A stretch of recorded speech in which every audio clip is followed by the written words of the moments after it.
সবাইকে জয় যিশু। প্রভু যীশু খ্রিস্টের শক্তিশালী নামে আমি আপনাদের প্রত্যেককে হৃদয় দিয়ে স্বাগত জানাচ্ছি আমার এই চ্যানেল জীবন্ত ঈশ্বরের মণ্ডলীতে। আশা করি প্রভুর আশীর্বাদে আপনারা প্রত্যেকেই সুস্থ সবল আছেন। তাই হোক, আমেন। একমাত্র ঈশ্বরেরই গৌরব হোক, আমেন। তাই তো আমি বারবারই বলে থাকি যে ঈশ্বরের এই জীবন্ত বাক্যের শিক্ষাগুলো পৌঁছে দিন নতুন নতুন মানুষের কাছে, যেন তারাও সেই সত্য জানতে পারে যা আজ প্রচুর জায়গার প্রচুর মানুষেরই কাছে গুপ্ত। তাই হোক, আমেন। ঈশ্বরের ইচ্ছাই সিদ্ধ হোক, আমেন। আসুন, আজকের অনুষ্ঠান শুরু করার আগে আমরা একটা প্রার্থনা করে নিই। হে প্রভু, সদাপ্রভু, আমরা এই জীবন্ত মণ্ডলীর পক্ষ থেকে তোমাকে জানাই অসংখ্য ধন্যবাদ। কেননা ধন্যবাদেরই ঈশ্বর তুমি। কেননা ধন্যবাদ, গৌরব ও প্রশংসা পাওয়ার একমাত্র যোগ্য ঈশ্বর তুমি।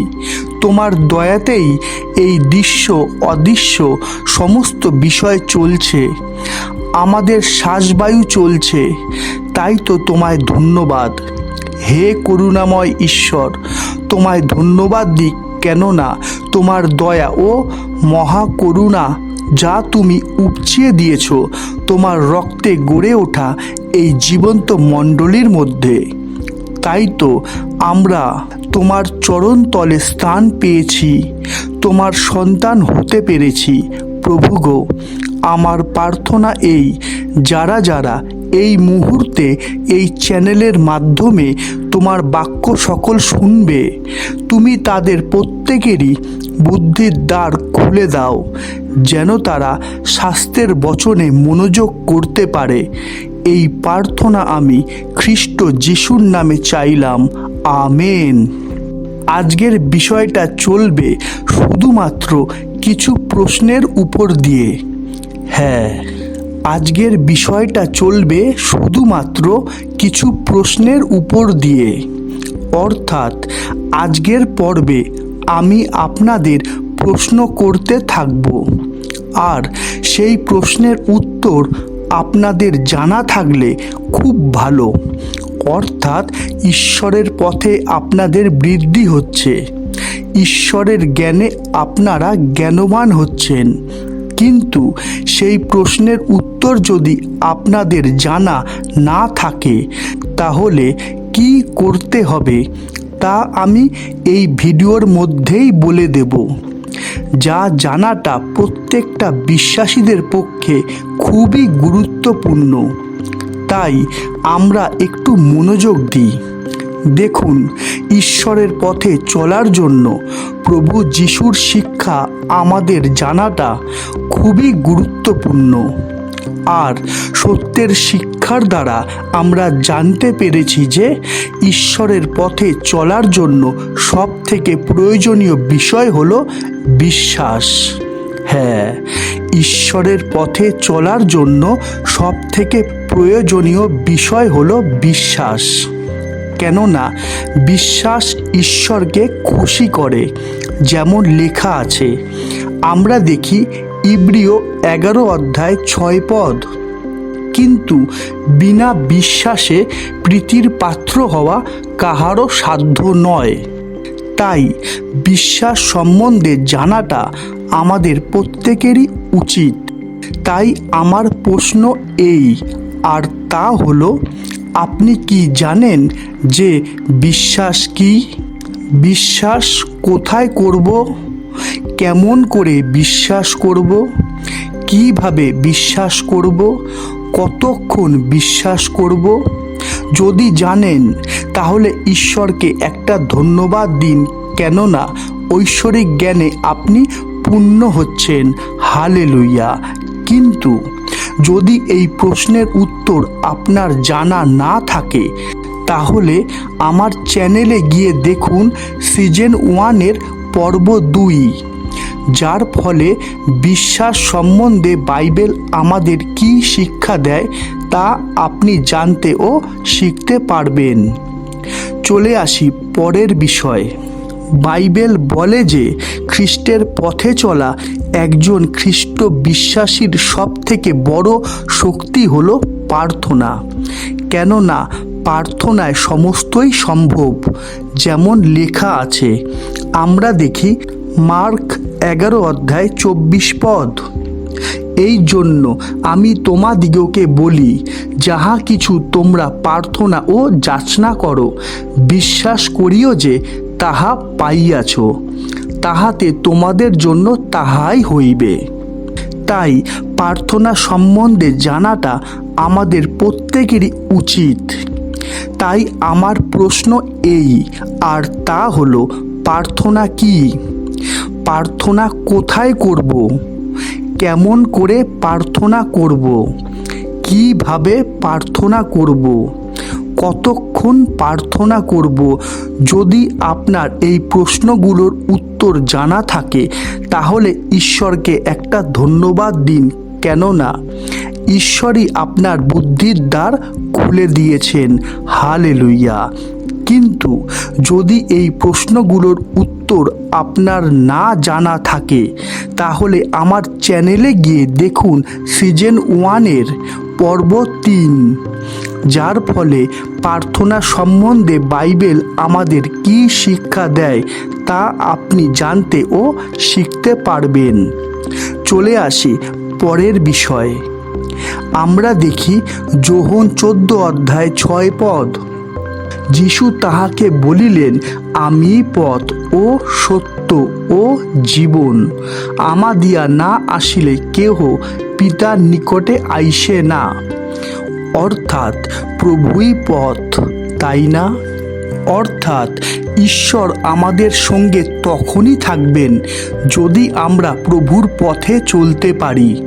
তাই আমার প্রশ্ন এই, আর তা হলো, আপনি কি জানেন যে পথ কত রকমের হয়? পথ কত রকমের হয়? কোন পথে আমরা চলছি আর কোন পথে আমাদের চলা উচিত? শয়তান আমাদের কোন পথে চালায়? কোন পথে জীবন আছে? আর জীবনের পথে আমরা কিভাবে চলতে পারবো? যদি আপনার এই প্রশ্নগুলোর উত্তর জানা থাকে তাহলে ঈশ্বরকে একটা ধন্যবাদ দিন। কেননা ঈশ্বরের দয়া ও করুণার জন্যই আপনার চোখ খুলে গেছে। হালেলুয়া। কিন্তু যদি এই প্রশ্নগুলোর উত্তর আপনার জানা না থাকে তাহলে আমার চ্যানেলে গিয়ে দেখুন সিজন 1-এর পর্ব 4, যার ফলে আপনি অনেক কিছুই শিখতে ও জানতে পারবেন। চলে আসি পরের বিষয়ে। আমরা জানি যে সত্যের পথে চললে বিঘ্ন আসবেই, তাই না? কেননা প্রভুই বলেছেন। আমরা দেখি লুক 17:1। যিশু আপন শিষ্যদিগকে আরও কহিলেন, বিঘ্ন উপস্থিত না হইবে এমন হইতে পারে না। অর্থাৎ পরীক্ষা আসবেই। তাই আমার প্রশ্ন এই, আর তা হলো, আপনি কি জানেন পরীক্ষা কি? পরীক্ষা কেন আসে? পরীক্ষা কিভাবে আসে? পরীক্ষা কোথা দিয়ে আসে? ঈশ্বর থেকে না শয়তান থেকে? পরীক্ষার সময় আমাদের করণীয় কি?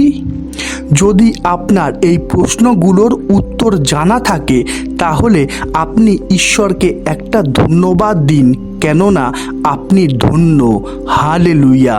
কিন্তু যদি আপনার এই প্রশ্নগুলোর উত্তর জানা না থাকে তাহলে আমার চ্যানেলে গিয়ে দেখুন সিজন 1-এর পর্ব 5, যার ফলে আপনি অনেক কিছুই শিখতে ও জানতে পারবেন।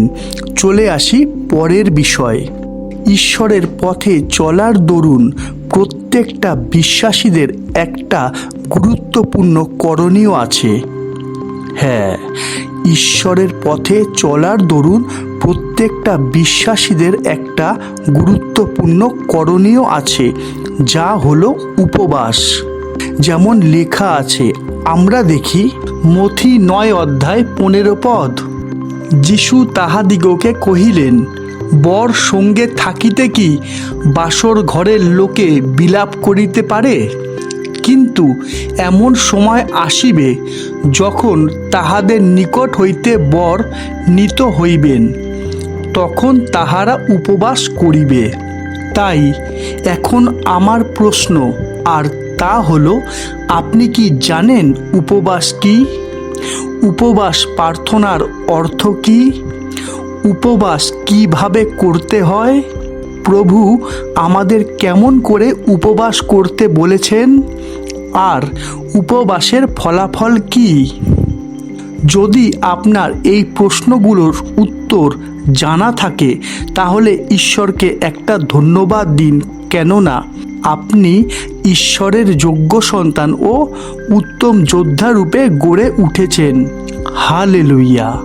আর যদি এই প্রশ্নগুলোর উত্তর আপনার কাছে অজানা থাকে, তাহলে আমার চ্যানেলে গিয়ে দেখুন সিজন 1-এর পর্ব 10, যার ফলে আপনার কাছে অনেক কিছুই প্রকাশ হয়ে পড়বে। এমন অনেক গুরুত্বপূর্ণ প্রশ্ন আছে যা এক এক করে করার সময় আমার নেই। তাই তো আমি বারবারই বলে থাকি তাদেরকে, যারা যারা নতুন, যারা যারা সবে এই মণ্ডলীর সদস্য হয়েছেন, আপনারা আমার এই চ্যানেল জীবন্ত ঈশ্বরের মণ্ডলীতে গিয়ে প্রথম পর্ব থেকে পরপর ভিডিওগুলো দেখুন। কেননা এটাই সত্যি যে এখনও আপনার হাতে সময় ও সুযোগ এই দুইই আছে। তাই এই সুযোগ ব্যবহার করুন, কেননা কাল কি হবে তা আমরা কেউ বলতে পারবো না, তাই না? তাই একটু সময় বের করে ঈশ্বরের বাক্য শুনুন, বুঝুন ও এই সুযোগ গ্রহণ করুন, যা ঈশ্বর শুধুমাত্র আপনাকে করে দিয়েছেন। যেমন লেখা আছে, আমরা দেখি ইফিসীয় 5 অধ্যায় 14 থেকে 17 পদ। হে নিদ্রাগত ব্যক্তি, জাগ্রত হও এবং মৃতগণের মধ্য হইতে উঠো, তাহাতে খ্রিস্ট তোমার উপরে আলোক উদয় করিবেন। অতএব তোমরা ভালো করিয়া দেখো কি রূপে চলিতেছ, অজ্ঞানের ন্যায় না চলিয়া জ্ঞানবানের ন্যায় চলো। সুযোগ কিনিয়া লও, কেননা এই কাল মন্দ। এই কারণ নির্বোধ হইও না, কিন্তু প্রভুর ইচ্ছা কি তাহা বুঝো। দেখুন, ঈশ্বরই চাইছেন যেন আপনি সত্য জানতে পারেন, কিন্তু শয়তান কখনোই চাইবে না যে আপনি সত্য জানুন। তাই শয়তানকে সুযোগ করে দেবেন না, শয়তানের ফাঁদে পা দেবেন না, নিজের বুদ্ধিতে চলবেন না। কিন্তু বিশ্বাস করুন এই কথা যে ঈশ্বর আপনাকে ভালোবাসেন, ঈশ্বর আপনাকে ডাকছেন, ঈশ্বর আপনার সঙ্গে কথা বলতে চাইছেন, তিনি আপনাকে পরামর্শ দিতে চাইছেন। আর আপনার জন্য স্বর্গে পুরস্কার রূপে রাখা রয়েছে অনন্ত জীবন। হালেলুয়া। দেখুন, জীবনটা আপনার, তাই আপনার স্বাধীনতা আছে। হ্যাঁ, জীবনটা আপনার, তাই আপনার স্বাধীনতা আছে। বিষয়টা আপনার জন্য, তাই আপনি কি করবেন তা সম্পূর্ণ আপনার ব্যাপার। ঈশ্বর আপনার মঙ্গল করুন। আমেন। আমাদের প্রভু যীশু খ্রিস্টের অনুগ্রহ এই মণ্ডলীর প্রত্যেকটা সদস্যদের সহবর্তী হোক। আমেন। আজ এতটাই। আবার দেখা হবে ঈশ্বরের জীবন্ত বাণীর নতুন কোনো শিক্ষা নিয়ে। ততক্ষণ সবাইকে জয় যিশু, জয় যিশু, জয় যিশু।